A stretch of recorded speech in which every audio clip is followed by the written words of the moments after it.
Are engineering solutions the only way to deal with a risk? Clearly not, but us technical types often fall back on engineering when we encounter a new risk. This is not a bad thing, but it only covers one aspect of a wide range of risk treatment options.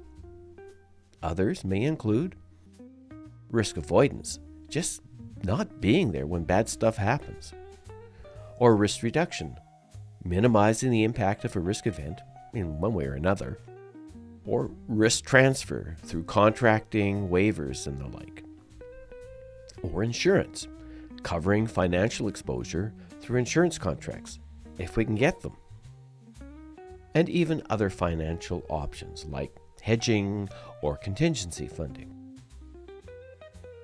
In this video, I investigate the implications of uncertainty and cost on risk assessment and treatment.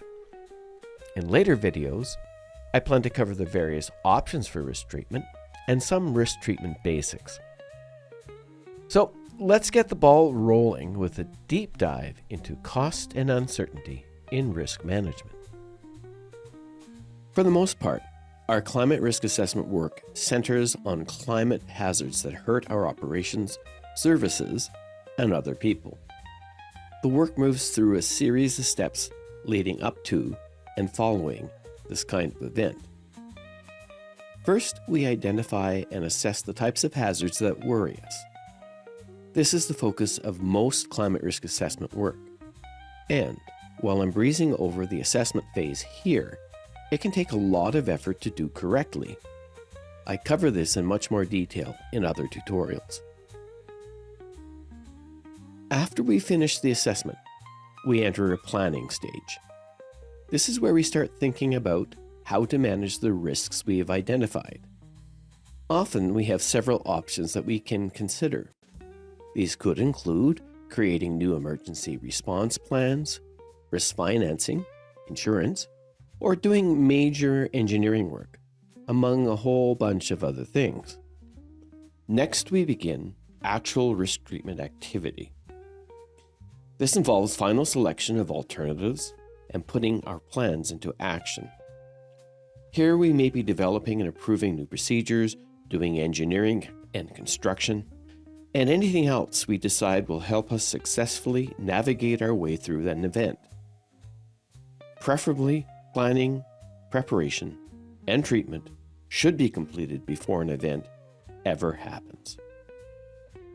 It's like a safety net designed to minimize the impact if and when it does strike. But we can't completely eliminate risk. Eventually, things happen, and we'll have to deal with them. But good preparation should help us weather the storm relatively unscathed. Once things happen, though, there are two more phases we need to consider. First, a response period. Here, we execute our emergency response plans and react in real time.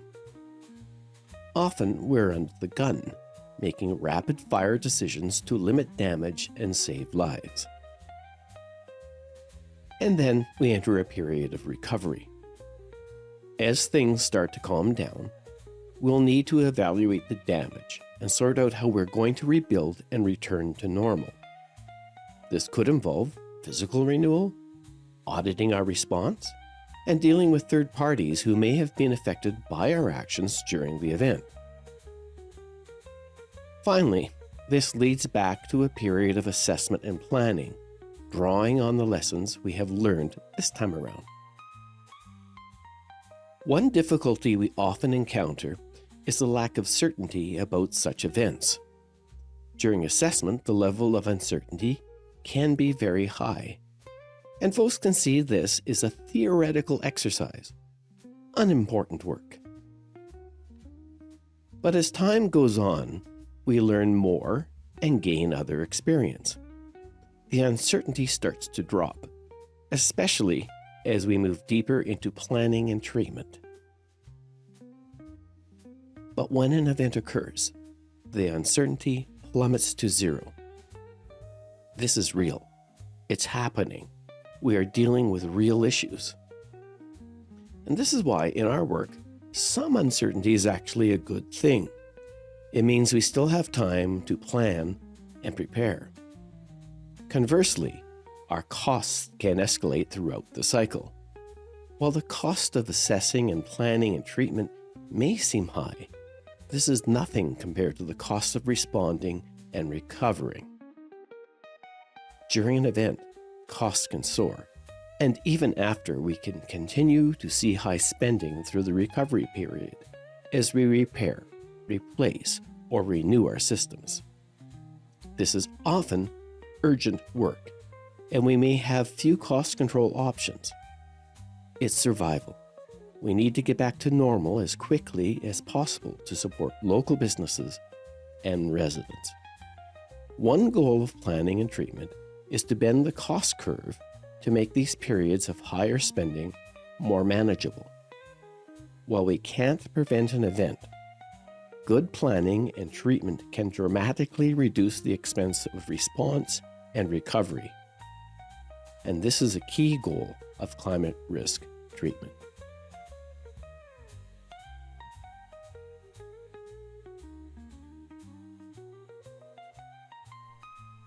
As we can see, risk treatment can follow a series of distinct and manageable steps, and at each step, cost and uncertainty will vary.